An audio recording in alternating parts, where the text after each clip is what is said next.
ये इंसान एक गुफा के अंदर 27 घंटे तक उल्टे शरीर दबा रहा और इसे बचाने के लिए बड़े से बड़े रेस्क्यूअर आते हैं और फिर कुछ ऐसा होता है जिसे सुनकर लोगों का दिमाग हिल जाता है।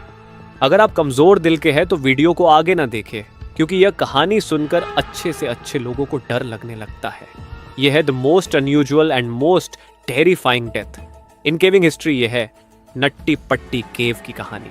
24 नवंबर 2009 के दिन अमेरिका के यूटा में रहने वाले जॉन एडवर्ड नाम का 26 साल का लड़का, जो कि अपनी जॉब से सीधा छुट्टी लेकर अपने घर यूटा में पहुंचा और वहां जाकर जब वह फैमिली से मिला तो सभी फैमिली वालों ने मिलकर प्लान बनाया कि क्यों ना वो इस वेकेशन को कुछ अच्छे तरीके से मनाए, और फिर वह नट्टी पट्टी केव एक्सप्लोर करने का प्लान बनाते हैं। और यह प्लान उनके लाइफ का सबसे खौफनाक डिसीजन होने वाला था। तो सभी घर वालों का प्लान यह होता है कि 24 नवंबर की रात 8 बजे नट्टी पट्टी केव को एक्सप्लोर करने जाएंगे और कुछ घंटे बाद वापस घर लौट आएंगे। लेकिन वहां जो होने वाला था ये कोई सपने में भी सोच नहीं सकता था। हालांकि जॉन इस केव में पहली बार जाने वाला था, लेकिन इसे थोड़ा बहुत केविंग का एक्सपीरियंस था, क्योंकि वो अपने छोटे भाई के साथ बचपन में केविंग किया करता था। केव में एक ऐसा सेक्शन है जो कि काफ़ी चैलेंजिंग है, जैसे कि बर्थ कैनल कहा जाता है, जो कि बहुत ज़्यादा नैरो और टाइट है, जिसकी वजह से वहाँ एक्सपीरियंस केवर भी अपने बॉडी को स्क्विच करके निकाल नहीं पाते हैं। किसी के हिप्स और शोल्डर वहाँ फंस जाया करते और जितना भी वो कोशिश कर ले नहीं निकलते, और उसे निकालने के लिए रेस्क्यू टीम की ज़रूरत पड़ती। और इसी वजह से इस केव को सालों पहले बंद भी कर दिया गया था और ये नट्टी पट्टी केव मार्च 2009 में ही रीओपन हुई थी, कुछ नए रूल्स के साथ। रूल्स ये थे कि केव के अंदर जाने से 21 दिन पहले वहाँ के अथॉरिटी से परमिट लेनी होगी, और केवर के हर एक ग्रुप में 2 एक्सपीरियंस केवर होना कंपलसरी था। जॉन और उसका 13 साल का छोटा भाई जॉस दोनों एक्सपीरियंस केवर थे, तो इसे अंदर जाने की परमिट मिल जाती है। और फिर सभी घर वाले मिलकर नट्टी पट्टी केव के एंट्रेंस पर पहुंचते हैं, जिसकी साइज सिर्फ 30 इंच थी, और वह सभी 24 नवंबर की रात 8 बजे केव में घुसते हैं। पूरा ग्रुप केव में एंटर होता है तो पहले 1 घंटे तक सब कुछ ठीक चलता है और सभी लोग कॉन्फिडेंटली आगे बढ़ रहे होते हैं। लेकिन फिर जॉन और जॉस और उसके 2 दोस्त बिग स्लाइड की जगह पर रुक जाते हैं और आपस में एक मैप देखकर डिसाइड करते हैं कि वो इस केव के सबसे चैलेंजिंग बर्थ कैनल को विजिट करेंगे, जो कि इस केव के सबसे डीपर सेक्शन में है। ये इतना टाइट है कि सिर्फ कुछ ही लोग इस केव को क्रॉस कर पाते हैं, और यह माना जाता है कि यहाँ एक लॉन्ग टाइट पैसेज है, और अगर इसे क्रॉस कर गए तो एंड में एक और लंबा टाइट पैसेज आएगा, और अगर उसे भी क्रॉस कर गए तो एंड में एक छोटी सी थोड़ी सी रूम मिलेगी जहाँ आपको टर्न होने का मौका मिलेगा, और फिर वहाँ से आप टर्न होकर वापस आ सकते हो। हालांकि ये इतना टाइट है कि इसमें एक्सपीरियंस केवर को भी घुटन होने लगती है और वो पैनिक हो जाते हैं। जॉन और उसका छोटा भाई जॉस, जो इसके पीछे आ रहा था, उन्हें बर्थ कैनल मिल जाती है और वो दोनों बर्थ कैनल के अंदर घुस जाते हैं। लेकिन इसमें गलती ये होती है कि जॉन और जॉस जिस रूट में घुसे थे वो बर्थ कैनल की रूट थी ही नहीं। जॉन और जॉस एक्चुअली में गलत रूट में घुस चुके थे, जिसके बारे में इन्हें कोई भी आइडिया नहीं था। जॉन 15 फीट आगे मूव करता है और इसी बीच इसके सामने कई सारी चट्टानें भी आती हैं। हालांकि जॉन हेल्दी था तो वो अपने बॉडी को डिफरेंट ओरिएंटेशन में मूव कर सकता था। अपने शोल्डर, अपने कमर एंड दोनों अपने पैरों को प्रॉपर डायरेक्शन में फोल्ड करके वो आगे मूव करता है। और जॉन अब कॉर्क स्क्रू के रूट में आ चुका था, और जिस तरह से जॉन आगे बढ़ रहा था पैसेज और भी टाइट होते जा रहा था, और अब तक वो वापस भी मुड़ नहीं सकता था, क्योंकि वो पैसेज एक्चुअली में बहुत ज़्यादा टाइट था। इसे लग रहा था वो बर्थ कैनल में है, और इसके अकॉर्डिंग जैसे इसे पता था कि एंडिंग में एक स्मॉल रूम आएगी और टर्न होने का मौका मिलेगा, इसलिए वो आगे बढ़ता जाता है। और यही जगह थी जहाँ चीज़ें और बिगड़ जाती है, और अब तक वो कॉर्क स्क्रू के एरिया में आ चुका था। इस कॉर्क स्क्रू एरिया को क्रॉस करने के लिए केवर को बहुत छोटे और फ्लेक्सिबल होने की ज़रूरत पड़ती थी, और सिर्फ कुछ ही लोग अपने स्किल की मदद से इसे क्रॉस कर पाते हैं, और वहाँ से केवर को रॉक लेस्ट से शार्प 90 डिग्री बेंड होना होता है। लेफ्ट की साइड अब तक जॉन इस स्मॉल एरिया से टर्न हो चुके थे, और इसके बाद वो मोस्ट डिफिकल्ट सेक्शन में पहुंचते हैं। 5 साल पहले एक 16 साल का लड़का ब्रॉक क्लार्क यही कॉर्क स्क्रू सेक्शन में अटक गया था, जिसकी हाइट सिर्फ 5 फुट 7 इंच थी और वेट 63 केजी था, और उसे रेस्क्यू करने के लिए 14 घंटे लगे थे। जॉन भी यही एग्जैक्ट स्पॉट पर था, जबकि इसकी हाइट 6 फीट थी और वेट 90 केजी था। यहाँ पर इसे अपने बॉडी को टर्न करके वापस लौटने का कोई ऑप्शन नहीं था। इतनी कम स्पेस की वजह से वो ना चाहते हुए भी लेज एरिया की तरफ खुद को स्क्विच करते हुए आगे बढ़ता है। हालांकि ये एरिया टाइट था, तो जॉन को लग रहा था कि ये बर्थ कैनल की सबसे टाइट जगह से, मतलब कि आगे एक बिगर स्पेस आएगी और वहां इसे टर्न होने का मौका मिलेगा।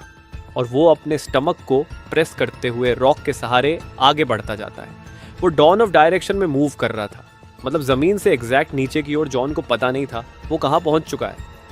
उसे उम्मीद थी कि आगे कोई एक ओपनिंग जरूर मिलेगी, और फिर वह तभी स्पीड में नीचे गिरने लगता है और खुद को अपने हाथों से पकड़कर जोर से चिल्लाता है और अपने भाई की ओर कहता है, जॉस तुम इधर मत आओ, मुझे फॉलो मत करो। अपने कंधे के सहारे इसे आगे बढ़ना जरूरी था बाहर निकलने के लिए। और तब जॉन को अपने हेडलैम्प से एक होल की ग्लिम्स दिखाई देती है और जॉन के अंदर एक उम्मीद जागती है। लेकिन ये जॉन की जिंदगी की सबसे बड़ी और आखिरी गलती थी। वो आगे बढ़ता है और अपने सर को होल में डालता है, और एग्जैक्टली वो जिस टनल में जा रहा था वो अननोन थी, और अब वो वहां पहुंच चुका था। और वो टनल और भी टाइट था और वह स्पेस बहुत कम थी। और जैसा कि उसने सोचा था कि आगे ओपनिंग मिलेगी, लेकिन आगे रास्ता बंद था। ये पूरे केव के पैसेज की एंडिंग थी। इस जगह की स्पेस 18x1 इंच थी, मतलब कि एक लैपटॉप स्क्रीन जितनी। वो कंप्लीटली अपसाइड डाउन पोजीशन में था, मतलब कि सर नीचे और पैर ऊपर और करीब 70 डिग्री एंगल में मुड़ा हुआ भी था। वो खुद को ऊपर पुश करने की कोशिश करता है, but this whole was exhausting. इसके एक हाथ यूजलेस पोजीशन में फंसे हुए थे और दूसरा हाथ इसके चेस्ट की ओर मुड़ा हुआ था। वो दीवार के सहारे खुद को पुश करने की कोशिश करता है, लेकिन इसे जल्दी रियलाइज हो जाता है कि इसके सारे मेहनत के बावजूद भी वो मूव नहीं कर सकता, और इसके पैर भी होल के सबसे स्मॉल साइड में फंसे हुए थे। वो जॉस को दोबारा चिल्लाता है, जबकि जॉस इसके पीछे ही था कॉर्क स्क्रू पाथ पर। लेकिन वो अपने भाई की तरह इस एरिया से क्रॉस नहीं करता, बल्कि वो अपने फीट को आगे करता है और फिर अपने सर को पीछे रखता है ताकि वो आगे से आसानी से रिटर्न हो सके। इसे जॉन की आवाज़ कंटिन्यू सुनाई दे रही थी, और फाइनली पहुंचता है वो उस जगह पर जहां वो देखता है कि जॉन एक होल में घुसा है और होल ने इसे पूरा निगल लिया है और उसकी सिर्फ 2 पैर ही दिख पा रही है। वो जॉन के दोनों पैरों को अपने पैरों से पकड़कर खींचने की कोशिश करता है, लेकिन जॉन थोड़ा सा ऊपर आता और फिर ग्रिप छूट जाती और जॉन फिर वापस इनिशियल पोजीशन पर चला जाता है। और बार बार ऐसा करने से कुछ नहीं हो पा रहा था, और इस सिचुएशन में दोनों फ्रस्ट्रेट हो जाते हैं। और जॉस को यह बात समझ में आ चुकी थी कि यहाँ प्रोफेशनल रेस्क्यूअर की मदद लेनी होगी, और दोनों के बीच में ये डिसाइड होता है कि जॉस बाहर जाएगा मदद लाने के लिए, और जॉन यहाँ अपनी पूरी कोशिश करेगा रिलैक्स रहने की और धीरे धीरे सांस लेने की, क्योंकि यहाँ ऑक्सीजन की बहुत ज्यादा कमी थी। खैर, जॉस केव से बाहर आता है और सभी को इसकी जानकारी देता है और रेस्क्यू टीम को बुलाया जाता है। यहाँ पर सबसे बड़ी प्रॉब्लम ये थी कि जॉन अब साइड डाउन पोजीशन में था, और रेस्क्यू डॉक्टर का मानना है कि अपसाइड डाउन पोजीशन में रहने की वजह से वो सिर्फ 8 घंटे तक ही जिंदा रह सकता है, और फिर उसके बाद सारी ऑर्गन्स फेल होना शुरू हो जाएगी और इसे कार्डियक अरेस्ट आ सकता है। जॉन के रेस्क्यू के लिए सबसे पहले एक फीमेल रेस्क्यूअर अंदर जाती है जिसका नाम था सूसी, और वो अपने पैरों में रस्सी बांधकर अंदर घुसती है ताकि वह अंदर जाकर अटक ना जाए। इसकी हाइट सिर्फ 5.3 फीट थी, जिससे सुशी को कॉर्क स्क्रू एरिया से क्रॉस करने में बहुत आसानी हो जाती है, और रात को 12:30 बजे जॉन से मिलती है। और अब तक जॉन को वहां फंसे हुए 9 घंटे हो चुके थे। फिर सुशी और उनकी यह बातचीत होती है। Hi John, my name is Sushi, how it's going? Hi Sushi, thank you for coming, but I really want to get out. Oh no worry John, you are going to be out of here. John को ये professional help देखकर लग रहा था कि वह तुरंत यहाँ से निकल जाएगा, लेकिन वह गलत था। सूसी ये देखकर समझ चुकी थी कि ये सिचुएशन जितनी बुरी दिख रही है, ये उससे ज्यादा बुरी है। सूसी रस्सी से जॉन के पैरों को बांधती है और खींचने की कोशिश करती है, लेकिन रोप में फ्रिक्शन बहुत ज्यादा थी, जिससे वो इफेक्टिवली रस्सी को खींच नहीं पाती। सुसी सब कुछ कोशिश करती है जितना वो कर सकती थी, लेकिन वो भी 2 घंटों में फ्रस्ट्रेट हो जाती है और उसे भी यहाँ से बाहर जाना पड़ता है।